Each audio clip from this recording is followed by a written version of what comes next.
Remain standing for the parliamentary prayer.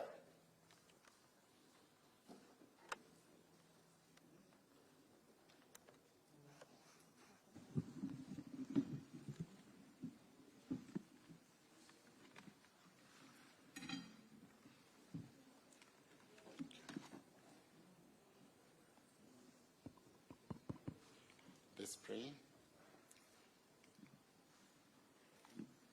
Almighty God, who in your wisdom and goodness has appointed the offices of leaders and parliaments for the welfare of society, good of all human lives upon it, and the just government of its people, we beseech you to look with your abundant favor upon us, your servants, whom you have entrusted with the performance of such important trust in this community.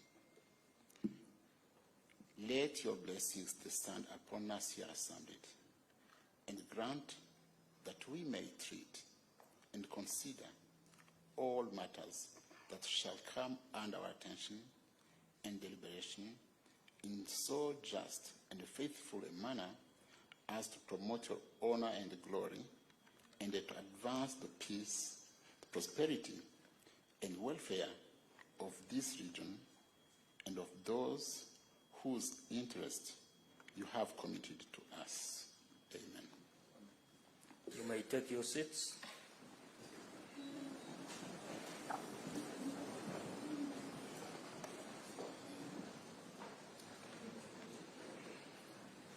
We will move to order number 3. It's a procedural motion.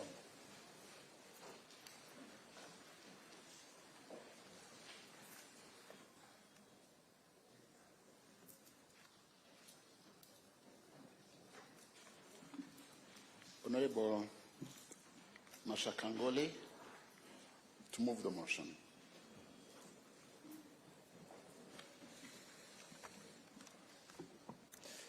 A resolution of the Assembly to hold sittings in the Republic of Kenya.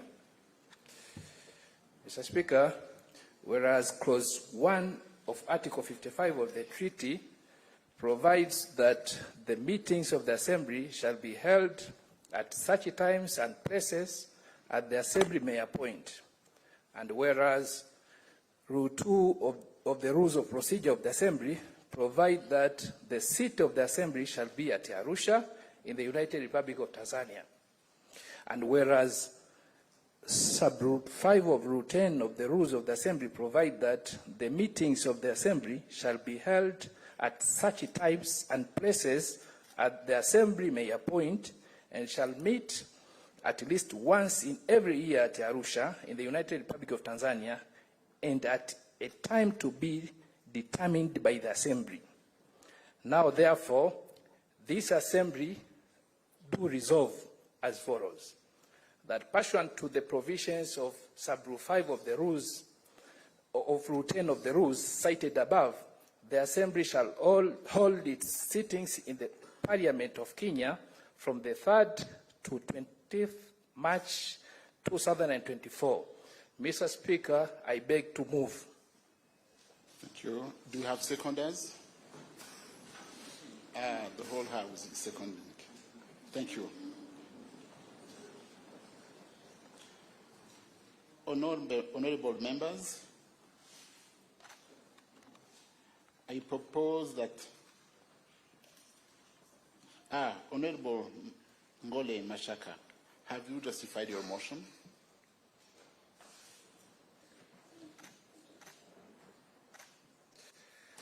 Mr. Speaker, according to the Treaty for the Establishment of the East African Community, Article 55 provides that the meetings of the Assembly shall be held at such times and places as the Assembly may appoint. According to this article, this Assembly is given power to decide on the places and the time for these meetings to be held. I move for the Assembly to decide for the meetings of this Assembly to be held here at the Republic of Kenya in the Parliament of Kenya. I beg to submit. Honorable members, I propose that this House, pursuant to the provision of Article 55, item number 1 of the Treaty and Rule 11 of the Rules of Procedure, do resolve to hold sittings in the Parliament of Kenya in the Republic of Kenya. Debate is open. Honorable members, I put the question that this House, pursuant to the provisions of Article 15, item 1, number 1 of the Treaty and the Rule 10, item 5 of the Rules of Procedure, do resolve to hold sittings in this Parliament of Kenya, in the Republic of Kenya. Those in favor say aye. Aye. Those against say nay. The ayes have it.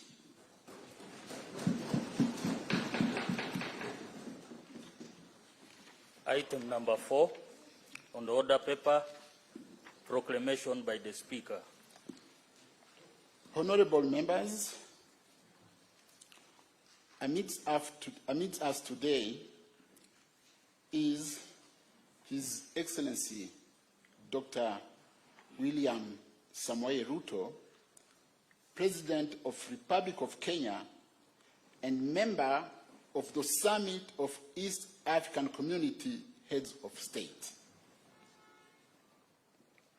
I also recognize the Right Honorable Dr. Moses Wetangula, Speaker of the National Assembly of the Republic of Kenya, and Right Honorable Amason Jeffer King, Speaker of the Senate of Kenya. I have, in accordance with the provisions of Article 54 of the treaty, invited His Excellency, the President, to address the Assembly. I now proceed to make the following proclamation to welcome his presence in the Assembly.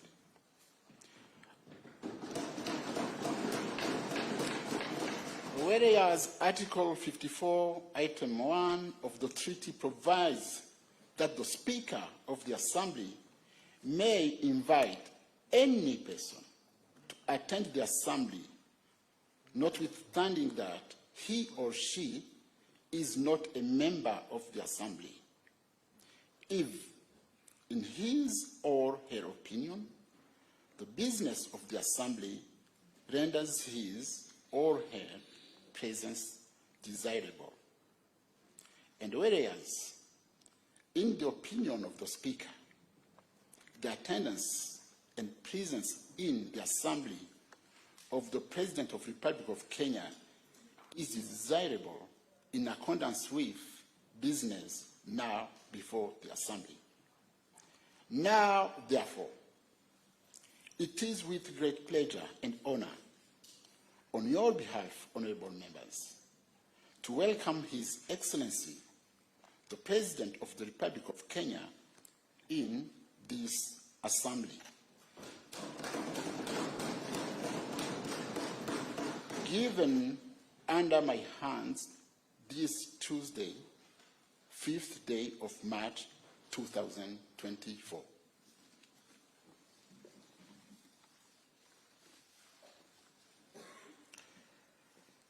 Order number 5, address by His Excellency, the President of the Republic of Kenya, starting with welcome remarks by Speaker Viala.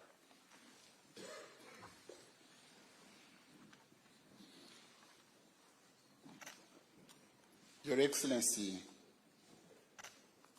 Dr. William Samoei Ruto, President of the Republic of Kenya, Chairperson and members of the East African Council of Ministers, present here, I recognize the minister from Rwanda, I recognize the minister from Kenya, I recognize the chair of the council, the minister from South Sudan. Thank you for being there. Secretary General of the East African Community, Cabinet Secretaries of the Republic of Kenya present, honorable members of the East African Legislative Assembly and the Parliament of Kenya, permanent secretaries and the senior government officials in attendance, members of the diplomatic corps, distinguished guests, ladies and gentlemen. Your Excellency, our sittings in Nairobi will run from 4th to 20th March 2024 at the Parliament of Kenya. We are indeed honored to have you amidst us, even your busy schedule. I welcome you to this special sitting, and your presence here today exemplifies the deep commitment you hold to the East African community. Thank you. Thank you for positively responding to our invitation. Your Excellency, as you may know, the term of this Assembly, which is the 5th Assembly, commenced on 19th December 2022. On that occasion, we were joined for the very first time by our colleagues from the DRC. Very soon, we shall have members from Somalia. Allow me to thank the summit for the vision of an expanded EAC. With Somalia on board, the bloc now has 8 members. All in all, I have a very good team of MPs of the IALA of the 5th Assembly, and I'm particularly blessed that the Kenya sent to IALA a very seasoned, knowledgeable, and hard-working team.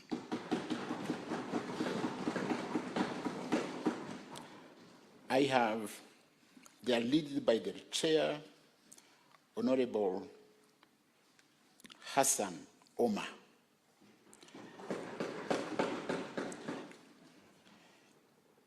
We have Honorable Zipporah Kerin, Honorable Kanini Kega, Honorable Suleiman Shabal, Honorable Kennedy Kalonzo, Honorable Falada Iman, Honorable Winnie Odinga, Honorable Maina Karobia, and Honorable David Sankok.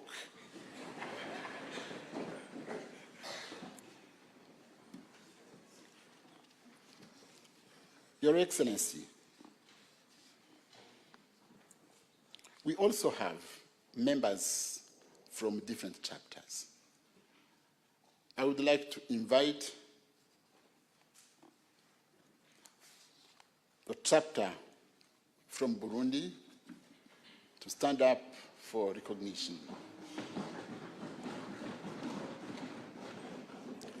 Then we have chapter from DRC, Congo. Please stand up. Thank you. Then we have chapter, Rwanda chapter. Thank you. Then we have South Sudan chapter. They are very tall, eh? Then we have Tanzania.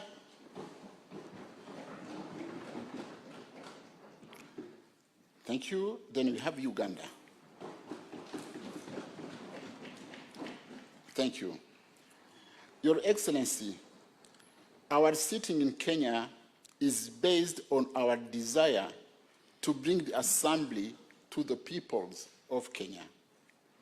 This is provided under Article 55 of the EAC Treaty, that the Assembly should have sittings in the partner states. We are therefore grateful to the leadership of the Republic of Kenya for graciously accepting to host us. Special thanks are also conveyed to the Right Honorable Moses Wetangula, the Speaker of the Kenya National Assembly, and the Right Honorable Jeffer Amason King, the Speaker of the Senate of Kenya, for according us very excellent facilities. Your Excellency, our forefathers supported the idea of rotational sittings because it enhances the visibility of the East African community, it increases public awareness, participation of people in the integration process. It also serves as an opportunity to enhance cooperation with the national assemblies of the partner states in line with the requirements of Article 65 of the treaty. It also provides an opportunity for head of states to speak to East Africans of the region for a united and prosperous EAC. As EALA, we shall also tap into your wisdom on integration. Your Excellency, during our sittings, we shall consider 5 bills, 8 committee oversight reports, 9 questions to the Council of Ministers, 3 petitions from the EAC citizens, 6 motions for resolutions of the Assembly, and a report to amend the EALA Rules of Procedure. We shall also engage in joint activities with our brothers and sisters of Parliament of Kenya in order to foster deep cooperation amongst our institutions. We shall also embark on outreach and sensitization of the people of Kenya, particularly through the Kenya Women Parliamentary Association, the Parliamentary Youth Caucus, and interface with Kenyan traders on cross-border trade. Members will also grace the International Women's Day celebrations in Embu County, while some will visit the Maasai community in Narok County. Honorable Sankok, you invited us. Your Excellency, before I conclude, allow me in a special way to thank you in person and the Parliament of Kenya, as well as the ministry responsible for EAC affairs, for being the lead partner state in completing her subscription to EAC by 100% and in a timely manner. I also wish to commend you for your able and visionary leadership, which has enhanced the visibility and the development of Kenya. Under your leadership, we note the positive and close working relations you have had with the leadership of both houses of Kenya Parliament and to us, and this explains the progress you have as a country. On matters of peace, security, and unity, you have done very well by championing homegrown solutions to issues that affect our partner states and the region. For example, we all saw you recently with the Honorable Raila Odinga working side by side with President Museveni, engrossed in deep discussions on how to advance regional peace, enhance freedoms for Kenyans, and work for the common good of our peoples. It is only through such that the pursuit of homegrown solutions, even to the DRC crisis, will make our region an invite to all and will spur development.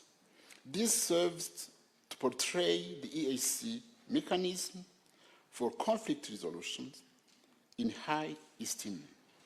I want to further thank you for the lead you are taking in promoting world peace by taking the mantle of stabilizing countries that are facing insecurity. It is a good move, but not all the external forces may be happy about it because you have rightly challenged the inaction. You can, however, count on IALA, the EAC, and Africa at large for support since these efforts renew your commitment to ensuring peace and security for Kenya, the region, Africa, and beyond. On your calls from reforms of the international financial institutions such as IMF and the World Bank, we are proud to be associated with you with your bold statements calling for reforms to ensure fairness, inclusivity, equity, and equal opportunities for developing nations like those in our region, who continue to be impoverished and marginalized by the developed world through these institutions. The debt cycle they put us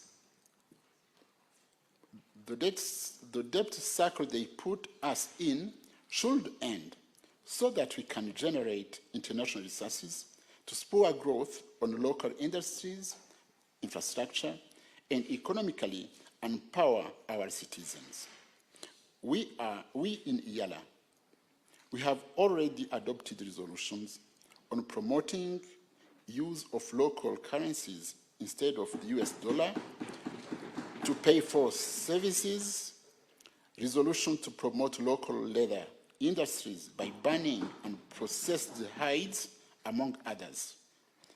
We also associate ourselves with your stand on reforming global action on climate change and the environment and the leadership you continue to give during global summits. As has been noted, in many quarters, your words of wisdom have often been inspirational. Having said that, and before I invite Your Excellency to address the Assembly, I invite my brother, the chairperson of the East African Community Council of Ministers, to make brief remarks. I thank you all for listening to me.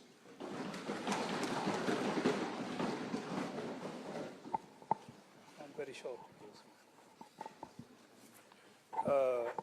Thank you very much, Your Excellency, Dr. William Samoei Ruto, President of the Republic of Kenya,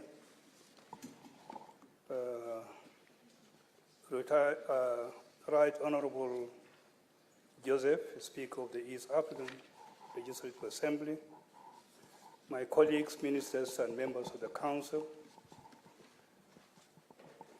Honorable Dr. Peter Thiuki, Secretary General of the East African Community, all honorable members, ladies and gentlemen, all protocol observed.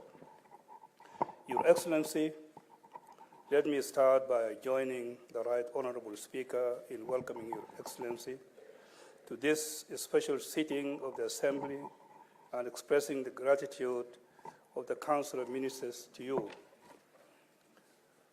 for finding time in your very busy schedule to address the Assembly. Your Excellency, I bring greetings from the Chair of the East African Head of State Summit, His Excellency Salva Kiir Mayardit, and register his commitment to a peaceful community and as demonstrated by his ongoing consultations with head of state in the region with view to ensuring a stable and peaceful region. Your Excellency, allow me to also congratulate you, Your Excellency, on the new role of champion of institutional reform which the African Union head of state have entrusted you with. This is a testament to your strong promotion and unwavering advocacy for the African voice in regional and global matters. Regional peace and security and the effective and efficient functioning of organs and institutions set up to deepen and widen our African integration agenda.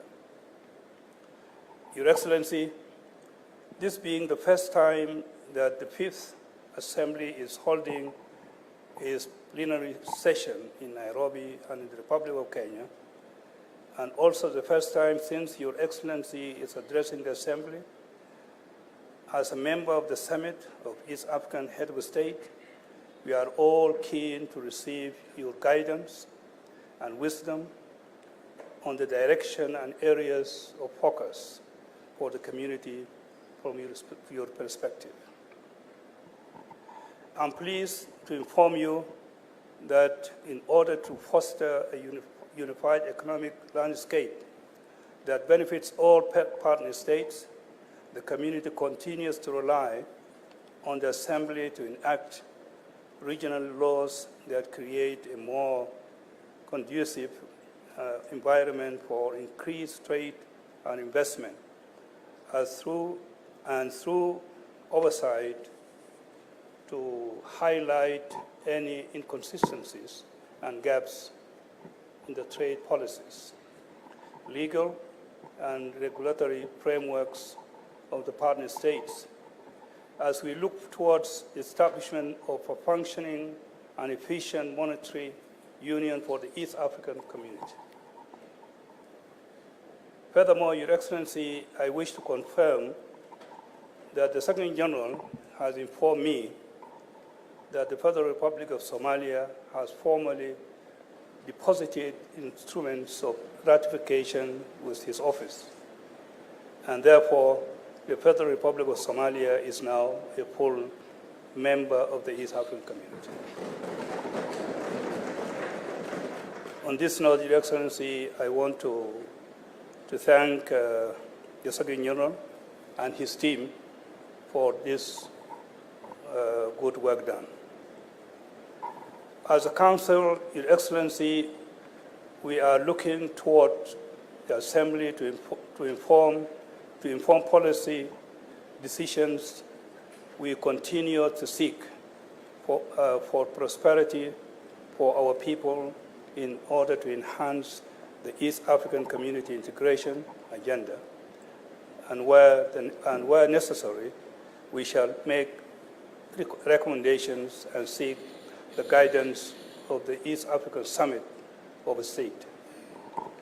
Your Excellency, as I conclude, we are grateful to the Summit of East African Head of State for adopting a sustainable funding model to stem the financial challenges and community has been facing largely through none or delayed remission of contributions to the budget of the community by partner states. And once again, Your Excellency, I thank Your Excellency for agreeing to address the community through this special sitting of the Fifth Assembly in Nairobi. Thank you very much.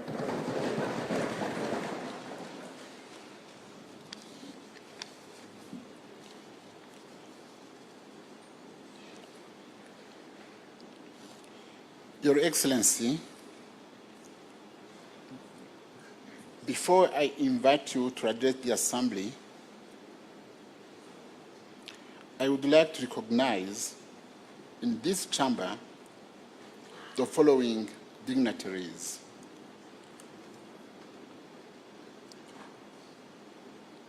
We have the Honorable Musalia Mudavadi, the Prime Cabinet Secretary, Kenya. Please stand up for recognition. Thank you. We have the Honorable Salim Muria, Cabinet Secretary for Mining and Blue Economy. Please stand up for recognition. Thank you. We have Honorable Kato Ole Metito, State House Controller. Please stand up.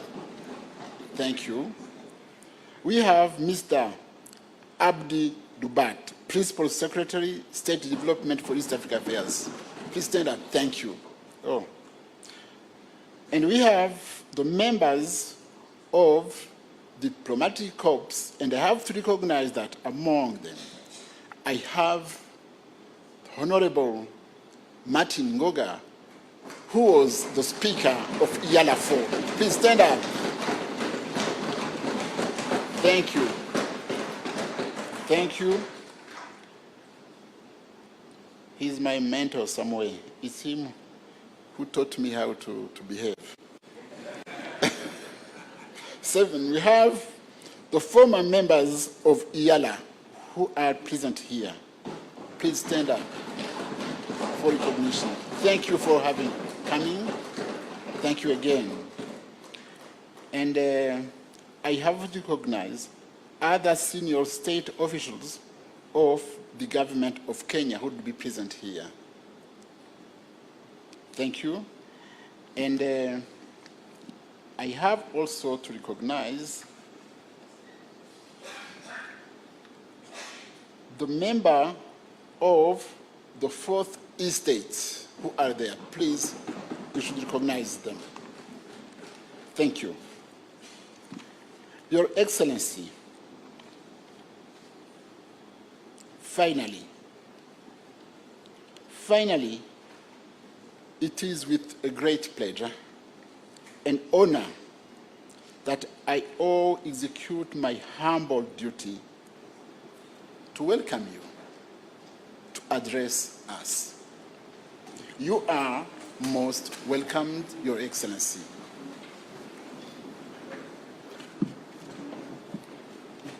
Thank you very much, Mr. Speaker. Thank you, Your Honorable Excellency. members, Thank you. you may take your seats.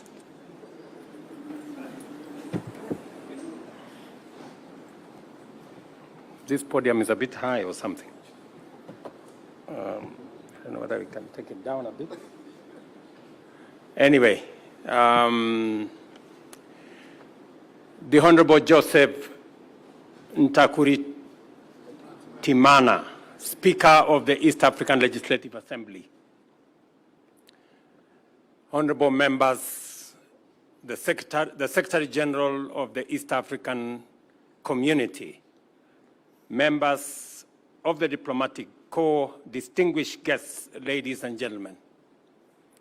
Let me first take this opportunity on behalf of the government and people of Kenya to welcome honorable members from IALA to Nairobi, and it is my wish that you will enjoy deliberations in Nairobi and also have time to enjoy Kenya. Mr. Speaker, let me apologize because I have been away from Parliament for now more than 10 years. And I found myself doing the wrong things.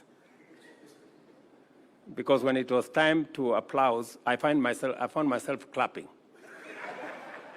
And I know that is not the tradition in Parliament. I had to remind myself.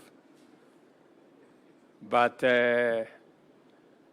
I am delighted to join this august assembly today to preside over the official opening of the third session of the 5th East African Legislative Assembly, and to have the honor of welcoming you back to our Parliament chambers in Nairobi after 6 years. It is immensely gratifying to note that the work of intensifying the integration of East African community has proceeded at an encouraging pace, so that while much remains to be done for us to accomplish our aspiration, the progress we have made has taken us closer to it incrementally. It is no overstatement to acknowledge the contribution of this Assembly towards making this progress possible. At the beginning of this session, it is appropriate to reaffirm our collective devotion to the constitutive aspirations of our community and therefore the objectives of East African regional integration. There is no denying that our vision to be a prosperous, competitive, secure, stable, and politically united East Africa is taking shape at a higher rate than before. The ultimate aim of this noble enterprise is to transform and translate economic, political, and social, as well as cultural integration into a positive impact on the well-being of every citizen of East Africa. Our common agenda, therefore, is to set out optimal policies and strategies which unite us firmly in the singular pursuit of positive transformation in the political and economic, social and cultural, research and development, as well as technology and innovation, including defense and security, and also the legal and judicial sectors of our society. It is fair to say that much of our efforts cannot proceed, let alone succeed, without the loyal contribution and hard work of our community's legislative organs.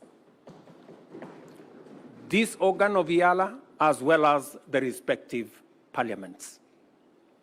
This assembly accentuates the direct linkage between common regional and specific intra-member state policies by performing the vital and simultaneous functions of embedding regional integration agenda at the heart of domestic policymaking, while also ensuring that the EAC represents, articulates, and projects the interests of member states as well as the entire collectivity of our community.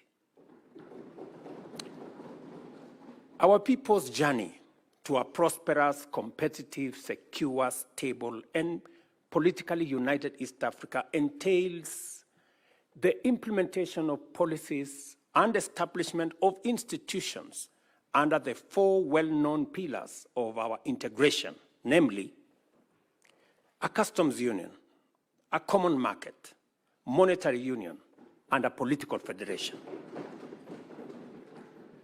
The instruments and frameworks needed to bring into operation our semi-autonomous institutions delineate our areas of cooperation and attend to the pillars of integration are promulgated under the exclusive mandate of this assembly, which has demonstrated exemplary dedication to its legislative function, consensus deference to important lessons from the history of our regional integration efforts, and a vigilant commitment to deliver a robust architecture for the successful delivery of an ambitious program of action for our community.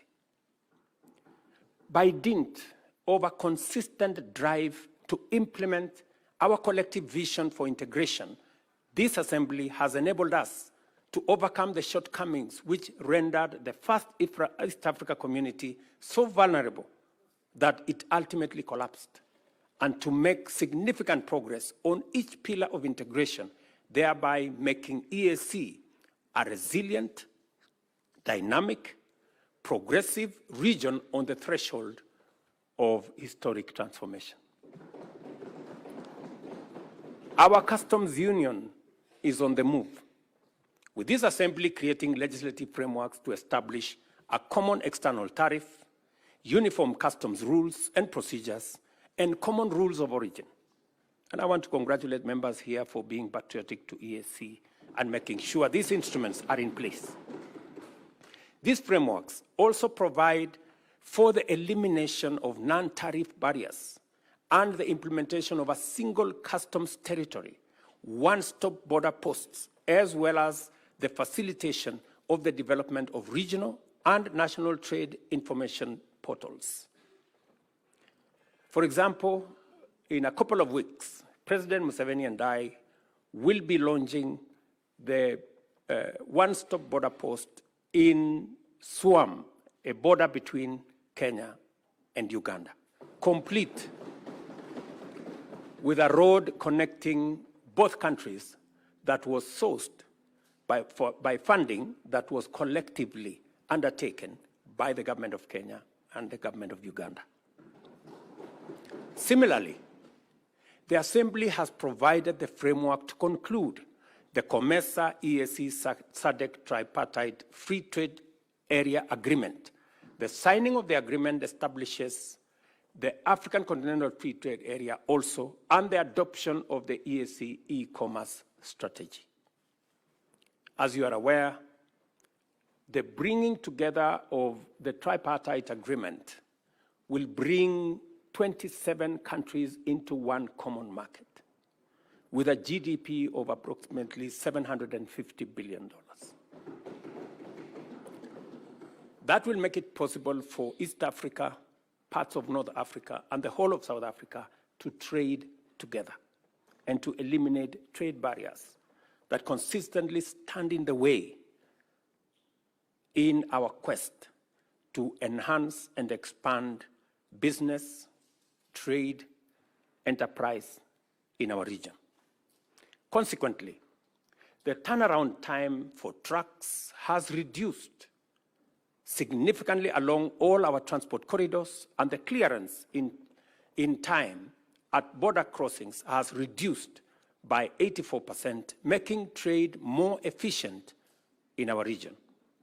This is why intra-EAC trade holds the highest position among trading blocs in our continent at 25%.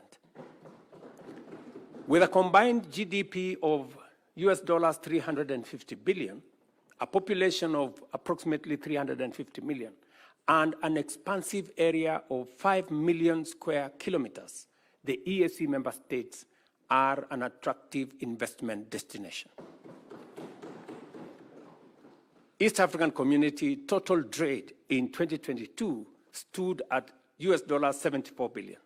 The same year, Africa accounted for 44% and 25% of EAC's total exports and imports, respectively. This assembly, likewise, has enabled the community implement the Common Market Protocol, which guarantees free cross-border movement of persons, labor, services, and capital, as well as the right of establishment and residence through the use of standard identification systems, harmonized travel documents, mutual recognition of qualifications, and harmonized labor and social policy frameworks.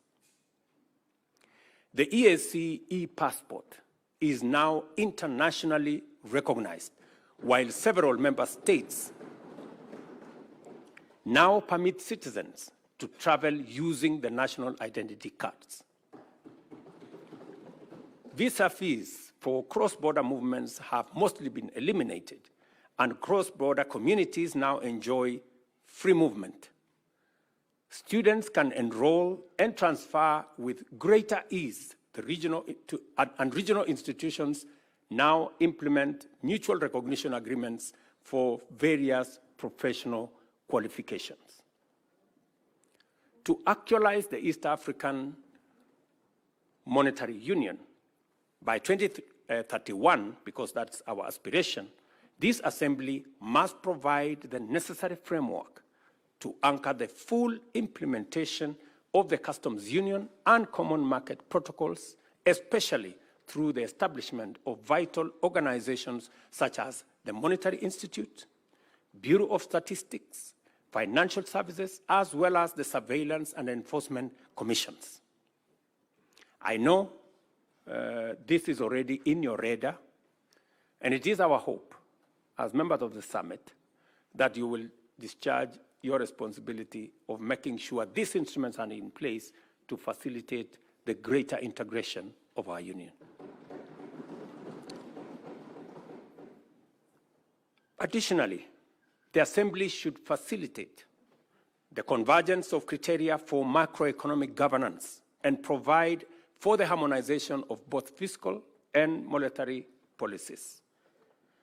The fourth pillar of East African integration, the political federation, depends on effective cooperation in the fields of political affairs, regional peace and security, as well as defense cooperation.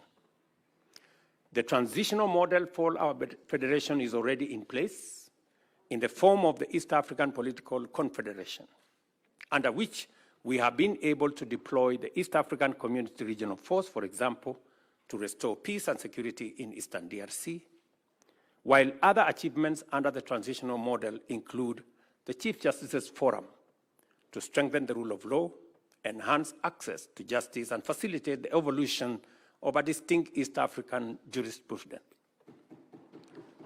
Similarly, the other platforms have been established to enable progressive engagement between national institutions through the exchange of information, skills, and capacity, and developing common regional standards in such diverse fields as good governance, election management, and human rights institutions, and institutions that govern anti-corruption.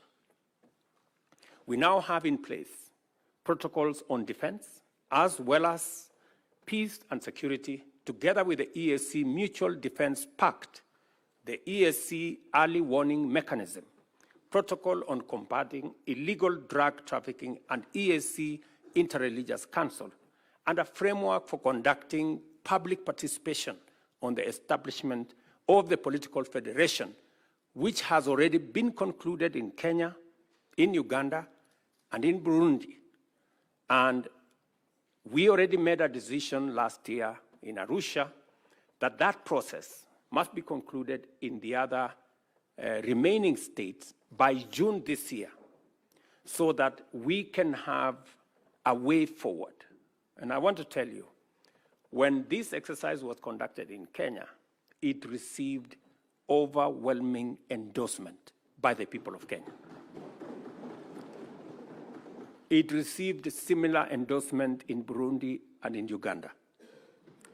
I want to urge members of parliament who are here from our sister states of Tanzania, Rwanda, DRC, and South Sudan to assist the EAC Secretariat and the team that is mandated to carry out this exercise, that this exercise be concluded as we have asked from the Summit of the Heads of State by June, so that we can begin to make steps in the right direction. And if there is an institution that will assist us in actualizing the aspirations of East Africans, it is this parliament. There is no doubt that as a result of the progress made in entrenching our regional integration as a social, cultural, political, and economic reality, East Africa is emerging as the beacon of unity, stability, security, and progress, and the beating heart of Pan-African integration and the engine of the Africa Continental Free Trade Area, as well as the epicenter of Africa's move to position itself as the next frontier of global investment and industrial transformation. That is why, honorable members, we have grown tremendously from 3 founding partner states to 8 countries, connecting the Indian Ocean to the Atlantic, serving 350 million citizens and forging a major market. These achievements are chiefly due to the contribution, to a great extent, by the East African Legislative Assembly. The work that this assembly does matters to us as governments and matters to the people of East Africa. We must therefore remain focused on what is at stake, committed to complete the outstanding work, and determined to do our very best at all times when called upon to serve the people of our region. Peace, stability, and security must remain our foremost concern because they are the foundations that underlie all pursuit of growth, development, and prosperity. A peaceful, stable, and secure East Africa is a competitive and prosperous East Africa. As we work and as we continue to work on such challenges to the growth of trade and investment as persistent on non-tariff barriers, distracting and costly trade disputes, conflicting tax regimes, weak enforcement, and inadequate resources, we must also take seriously the fundamental shortcomings to our agenda that is low involvement of the private sector, even as we prepare to get and stay on top of emerging threats in the digital space as well as climate change.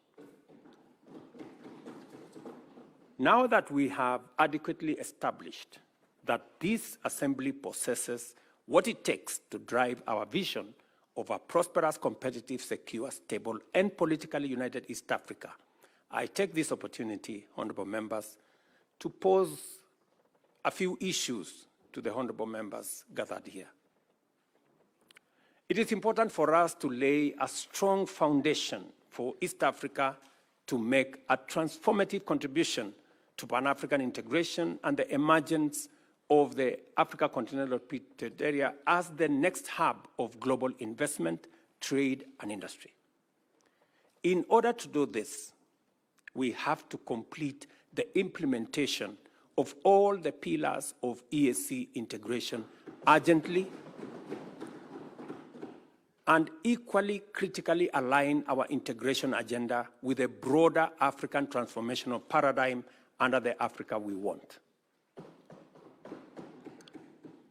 Secondly, we must provide a strong framework for achieving rapid leapfrogging and the development of sustainable competitive advantage in emerging high-tech fields, such as the digital economy in general, and artificial intelligence, automation, robotics, and machine learning in order to stay ahead of both threats and opportunities that will continue to unfold in a rapidly digitizing global economy.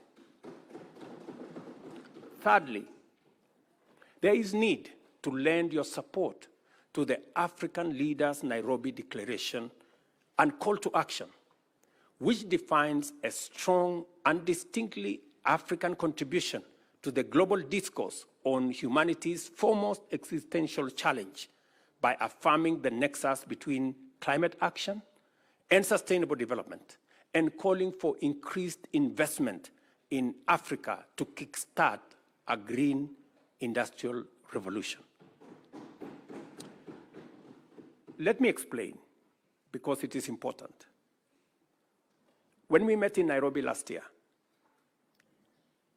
we made a deliberate decision that we were no longer going to be in the corner where we are seen as victims of climate change, and where our big preoccupation is on complaining, finger-pointing, and doing what we've done for many years, that we are going to reposition our continent as a place of opportunity, great potential, and ready for investment.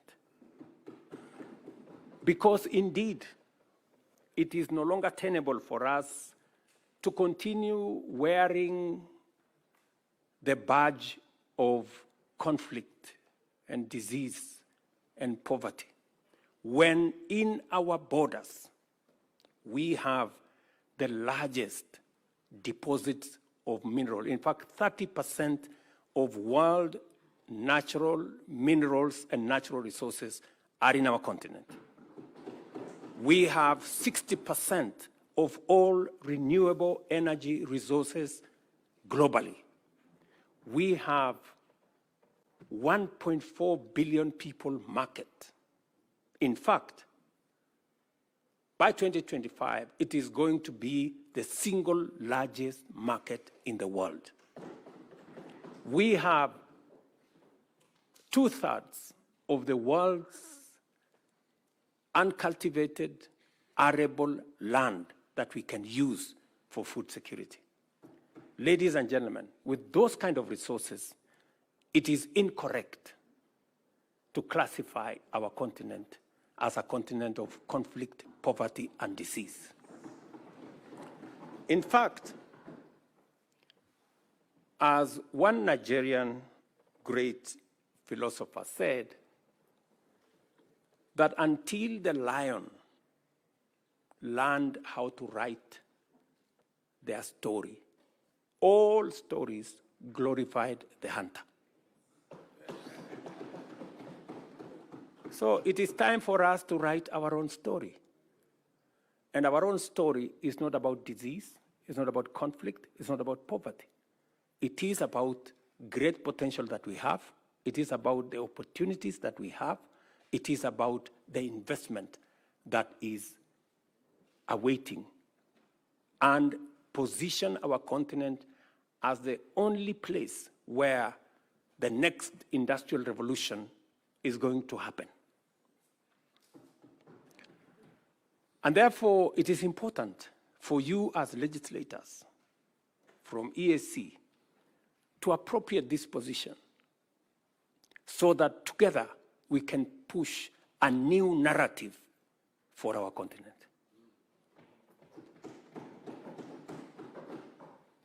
To ameliorate the resource constraints which persistently hamper our progress, this assembly is called upon to reflect deeply on the range of opportunities and the various ways in which it can complement national and regional efforts to mobilize and allocate more resources for the regional integration agenda. And as you do that, you must have in sharp focus what we are doing in EAC and how we can complement what we are doing as a continent. In particular, I challenge you to apply your deliberative bandwidth to the forthcoming World Bank Group's International Development Association, IDA Summit.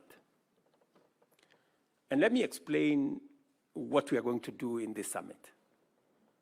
When we had this conversation last year, and our development partners realized that we were changing the narrative about our continent, and that we no longer wanted to be victims, we wanted to be part of the solution. They asked me to host the first IDA replenishment, what we are calling IDA 21 replenishment here in Nairobi, together with the World Bank. So we are going to host it on the 29th of April, 2024. And what is the conversation? The conversation here is East Africa will, for the first time, have the opportunity to witness from a close quarter and contribute to the important deliberations of critical implementation of our growth agenda and development. At this event, African leaders, including many from the global south and low-income countries, will articulate a strong case for an ambitious and robust 21st replenishment of IDA, which is the largest source of development assistance and donor funding for basic social services for the world's 75 low-income countries, and to support economic transformation, especially in Africa, and throughout the Global South. So let me contextualize this. You know, we have two fundamental problems, and that is why many of our countries are struggling with the debt. Two fundamental problems. Problem number one is debt management. The kind of debt infrastructure that we have has very short grace period, has very short tenure, and therefore it becomes very difficult to undertake any meaningful development. Our position is that we should increase the grace period for money borrowed for development, not 3 years, maybe 10 years. We should increase the tenure of debt for development resources, not 15 years, but maybe between 40 and 50 years. That way, when you mobilize resources for development, you have adequate time to be able to undertake that development without the constraints of having to repay this debt. That is number one. Number two, the other problem that we have in the whole of financing development is what we are calling responsible sovereign lending. What do we mean by that? We're saying it is no longer tenable for us to have this big animal called credit rating,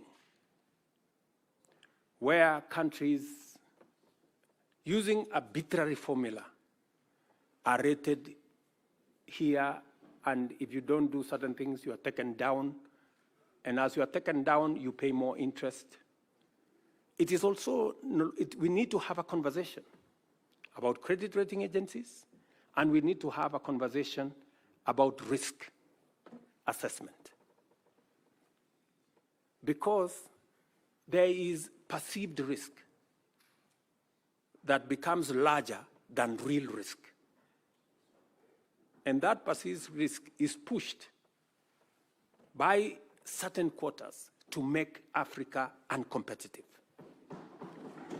And that is the reason why, while others are accessing development resources at 1 or 2%, most African countries are accessing development resources in markets at between 10 and 15%.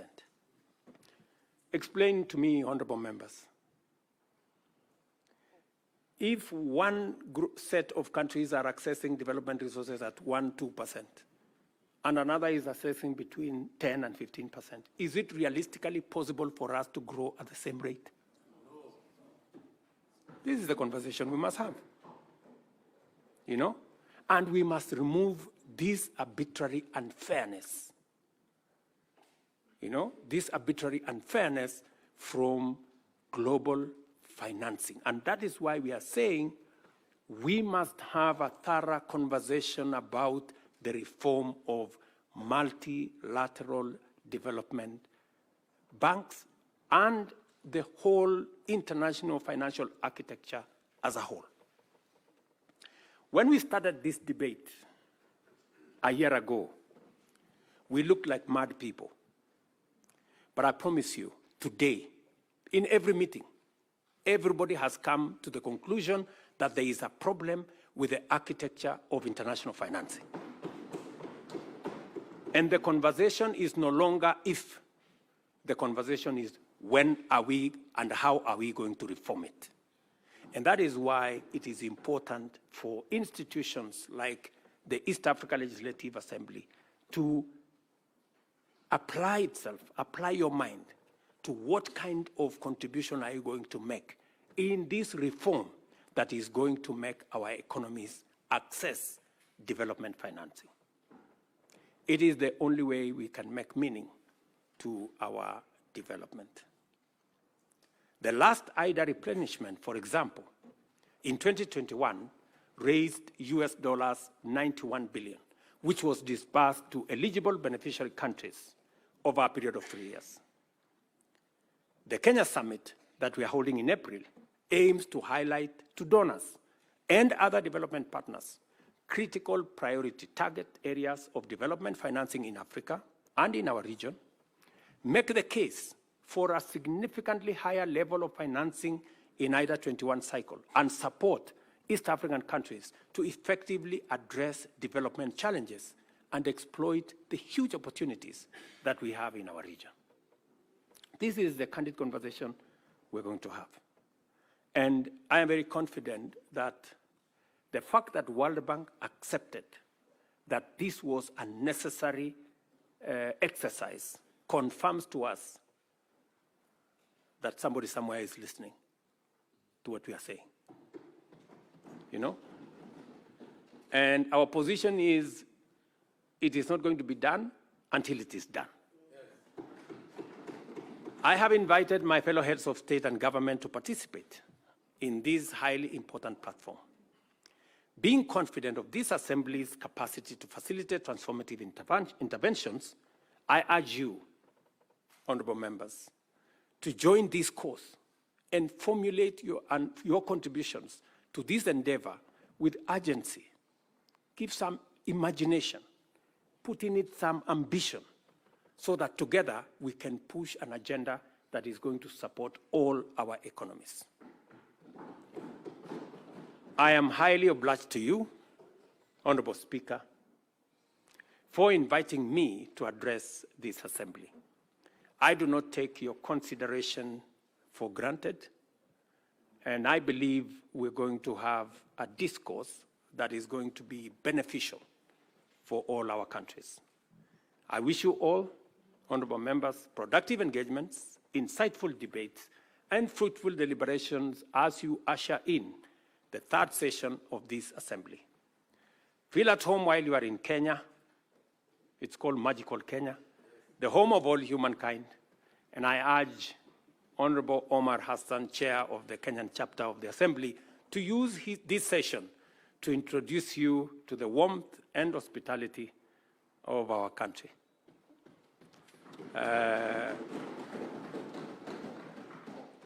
And I urge you, Honorable Hassan, to make that only in places that are licensed. And in no other places. So, honorable members, I really wish you well while you are in Kenya. And maybe by conclusion, the speaker did make reference to what we are doing as East Africa. To give you the impression of what East Africa is doing, and therefore you must be very proud people that East Africa, in our continent, is the most progressive community. Our trade, intra-trade between East African countries is the highest in the African continent. We are providing the leadership, and therefore you occupy a very special place. And I want to urge you to continuously apply yourself to this huge responsibility. You are not only doing this for East African citizens, you are trailblazing for the continent of Africa.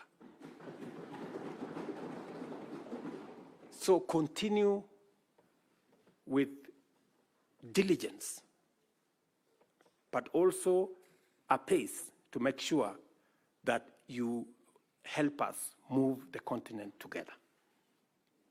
It is the reason, for example, why, as members of the summit in East Africa, as you're all aware, the chair of the AU is coming up next year, as the term of Musa Faki, our current chair, comes to an end. It is going to be the turn for East Africa to provide the chair of the Africa Union. We have sat down in the spirit of the East African community. We have consulted as heads of state from the East African community together, and we have agreed to sponsor one candidate as East Africans. As East Africans. Because That is the strength of our community, that we can do things together and we can consult amongst one another. So it speaks to the spirit of the leadership that is being provided by our region. Ladies and gentlemen, I want to thank you very much. May God bless you. May God bless Kenya. May God bless East Africa. And thank you very much for listening to me. Asanteni sana.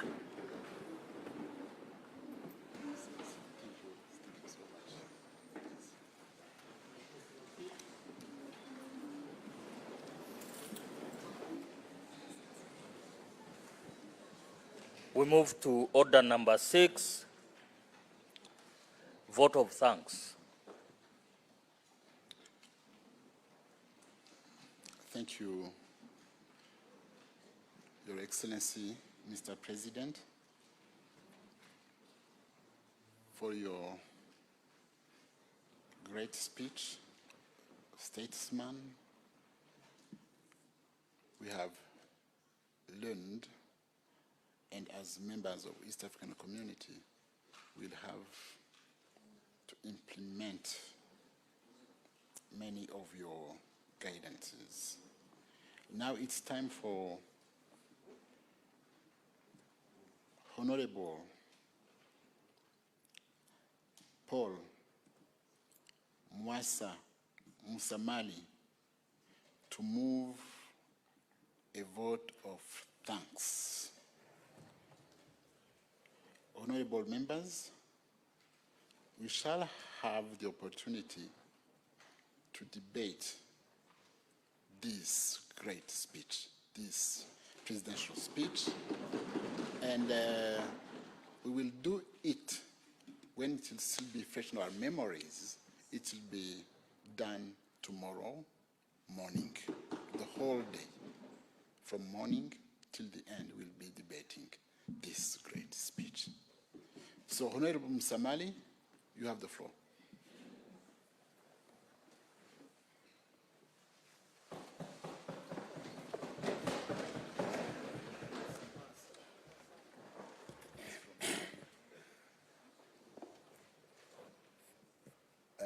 Your Excellency, the President of the Republic of Kenya and a member of the East African Community Heads of States Summit, Mr. Speaker, allow me, in the interest of time, to stand on the protocol as you already observed. I also want to take this opportunity, Mr. Speaker, to thank you and the members of IALA for entrusting me to move this vote of thanks. Your Excellency, as already mentioned, my name is Paul Musamali. Among your people, where I come from, that is the Bukusu of Uganda. They say that when a big drum sounds, the small one cannot be heard. Now I'm conflicted because you have sounded a very big drum. But let me seek your indulgence and permission, because of this wonderful and elaborate speech you have made. You allow me sound this small drum to thank you for this very important speech.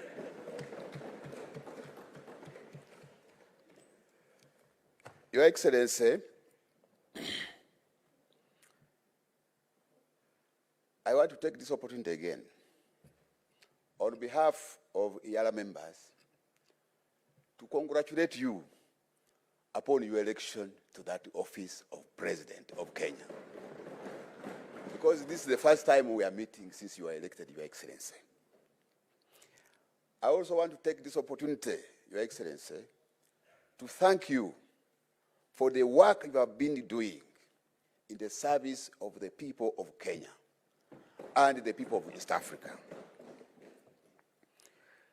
We also want to take this opportunity, Your Excellency, to thank you for the statesmanship you have demonstrated in the service of the people of Kenya and in the service of the people of East Africa and the humanity at large. Your Excellency, it was already mentioned by the Right Honorable Speaker, we are very happy when we see you having or taking on efforts to ensure the unity of the people of Uganda, of Kenya, and the people of East Africa, and Africa in general, Your Excellency. We were happy, in particular, when we saw you with President Yoweri Museveni and the Right Honorable Raila Odinga in Uganda. Incidentally, you were all armed with sticks. But you did not harm each other. And among cattle keepers, because I saw cattle behind you in the background, the sticks are basically used to ward off the wild animals, to defend those very animals. So we are happy that you are working very closely with the President of Uganda, with your other colleagues, heads of states of East Africa, but above all, even with the Right Honorable Raila Odinga. I'm sure that we are going to see bigger things come. We thank you, Your Excellency, for the speech you have delivered to this House. From what you have delivered, Your Excellency,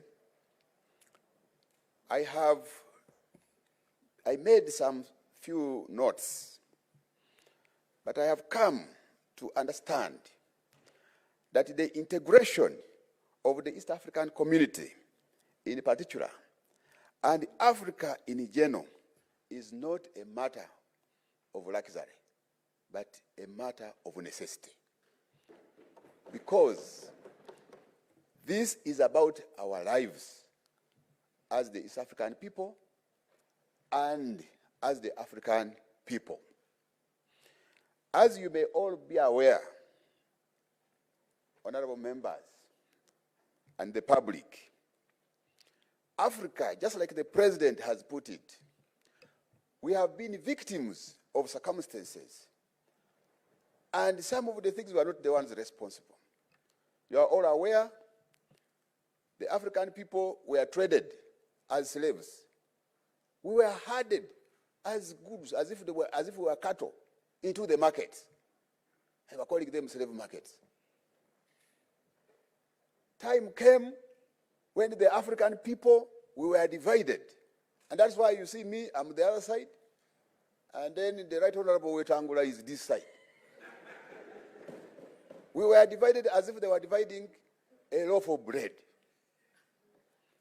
We were not responsible for that. Again, as we fought, because colonialism was physical, these colonialists withdrew. But as you are aware, they have come back in the form of neo-colonialism. In fact, this time, they are now controlling us both physically and virtually. They are there smartly, they are now controlling us. Your Excellency, that is a serious threat to the African people, and it is therefore our responsibility for those of us in the leadership of Africa to ensure that we insulate Africa against these disruptive forces, Your Excellency. You have just given a number of examples, but let me just bring out two. The very last points you mentioned about debt management and responsible sovereign lending, right, Your Excellency. These are part of the disruptive forces. It is therefore our responsibility either to stand up, to be counted, or we again be hardened like they did before. Your Excellency, we have 3 points here which I want to bring to your attention. That for us to achieve our integration agenda, in fact, our mission and vision rotates around deepening cooperation and widening, deepening integration and widening cooperation. But it will take us to sacrifice if we are to achieve our integration agenda. Your Excellency, I want to bring to your attention 3 issues in as far as the integration agenda of East Africa is concerned. And you have talked about them. But while you are addressing us, you again gave us an assignment that can someone summarize what you have said? The blood started flowing very fast from my head to the toes because I had been asked to move a vote of thanks. I said, now, am I not going to have a retake in this assignment? But let me put it right, Your Excellency.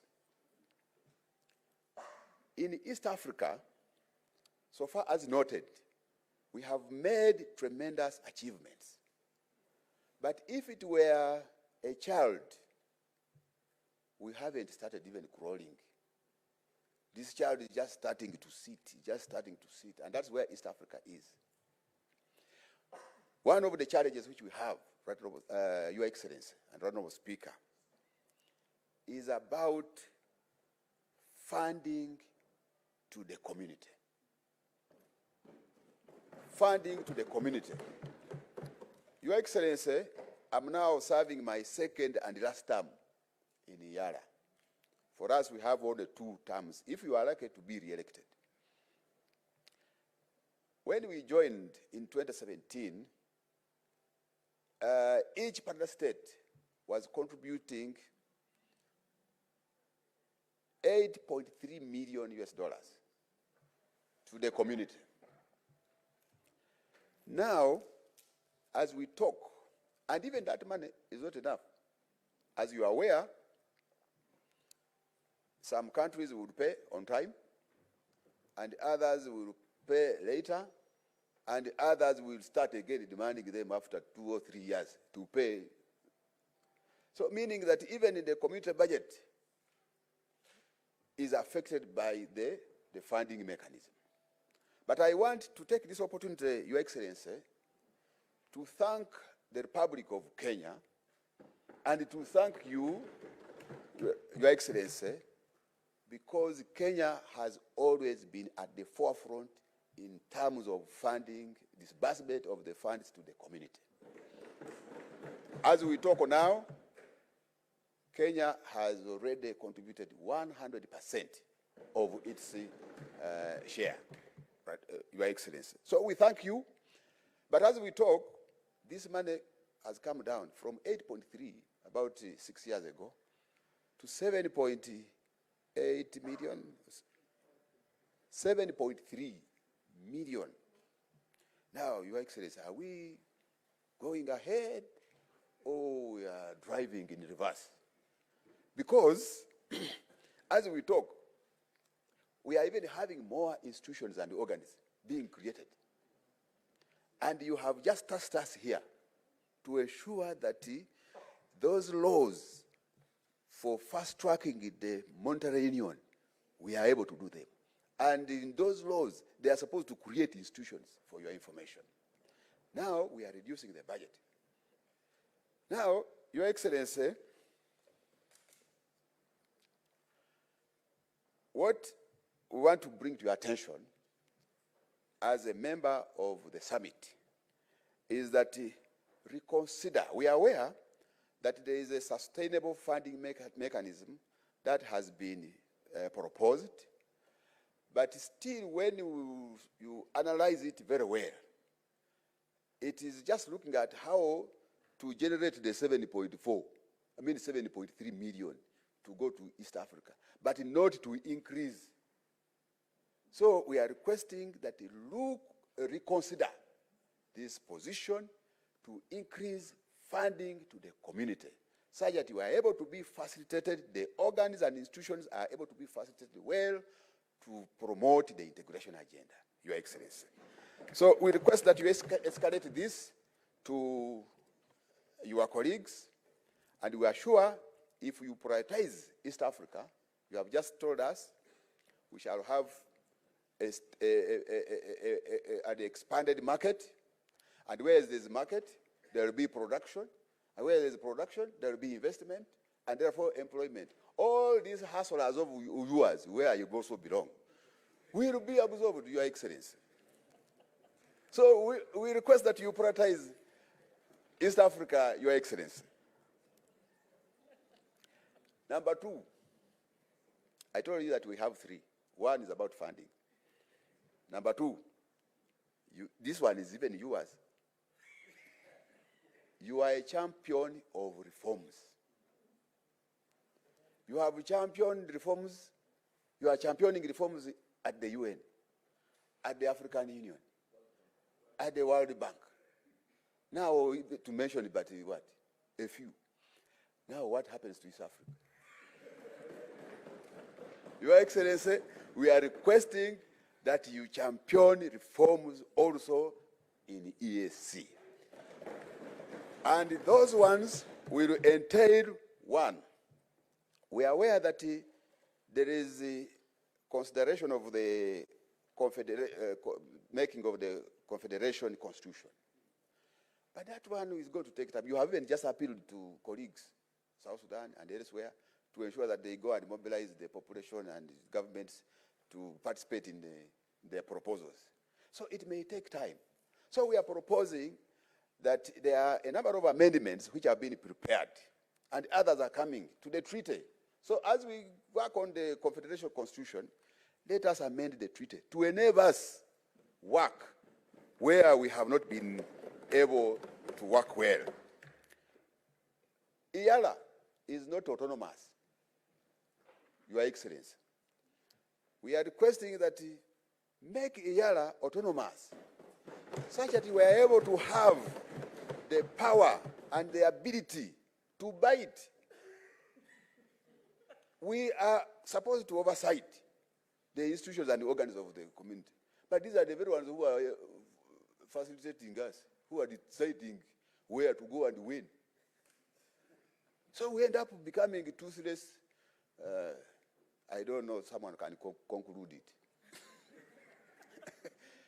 But ideally, we are almost becoming toothless dogs, because we can only maybe bark, but biting becomes a very big problem.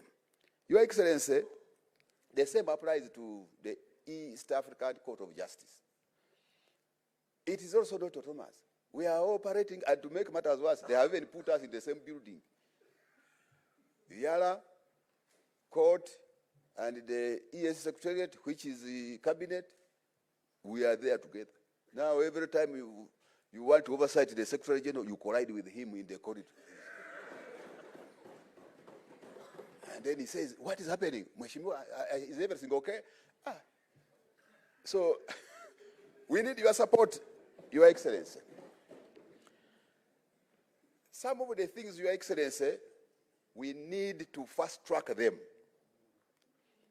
We have achieved some level at the Customs Union. We have also achieved at some level in the Common Market Protocol. IALA, for your information, Your Excellency, we passed almost all the laws responsible for the implementation of operationalization of the Monetary Union Protocol. However, some of the bills were returned for reconsideration. For us, we are ready to work on that. In fact, for your information, Your Excellency, I'm sure using your intelligence, you may have got it.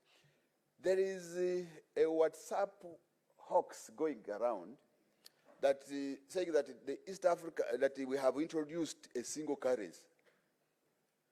And do you know what, Your Excellency? The population outside there, they are very excited for your information. Out of a hoax. That is, you people, is it true we are now going to start using a single currency? So, now some of these things we need to fast track them, Your Excellency. Bernard Shaw remarked and said, progress is impossible without change. And those who cannot change their minds cannot change anything. So let us work on changing those things which look like they cannot be changed. And you have demonstrated that you are a champion of change. Your Excellency, for your information, when they were counting votes and tallying them to be announced, myself and my wife, we didn't sleep. We were following it keenly. And when they announced you as the winner, Your Excellency, we celebrated. I don't want to say what followed next, but we celebrated. So we have been admiring you. We are your supporters, even when we are across. If we had the opportunity to come and vote, we would have done it. But we are happy that you won, and you are championing reforms and change. Be part of East Africa. You are already there, but ongeza moto. Lastly, it's about human resource in EAC. Your Excellency, in each and every organization, the human resource is the most important thing in any organization. And I want to bring this to your attention, that there is a need for all of partner states' governments to ensure that when you are deploying people in the service of the community, it should be people who are ideologically oriented and clear about the mission and the vision of the East African integration agenda. Otherwise, if we just deploy for the sake, or if we don't pay attention to whoever is being deployed at EAC, right from the Secretary General to the lowest cadre, Your Excellency, we risk employing merchants. They are just going there to look for money. We risk employing corrupt people. They will go there and they start squandering, the very dwindling support which is going there, it will still be squandered. We also risk, in as far as East Africa is concerned, we also risk deploying collaborators. When we were being colonized, even when we were being traded as slaves, we had our own African people who were collaborating and working as agents of slaves. Going in the countryside, collect people to the slave market. Then in collaboration, the others worked together with the collaborators, and with the colonizers, and we were colonized. So that is the same at the community. Today, Your Excellency, and the Secretary General is the focal point, is the center, is the accounting officer in the community. And the current holder is you, Mr. President. So I want to implore you, Your Excellency, that you take keen interest in ensuring that the Secretary General delivers to the expectations and aspirations of the people of East Africa. Thank you very much. May God bless you and bless East Africa. one people, one destiny. That is the slogan that guides us, Your Excellency. Thank you very much.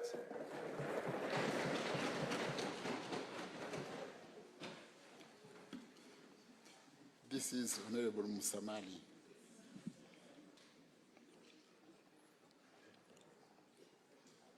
Your Excellency, honorable members, before adjourning, I would like to remind you that we'll have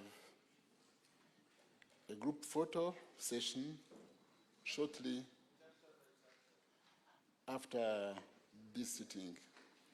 The protocol will guide how to make it.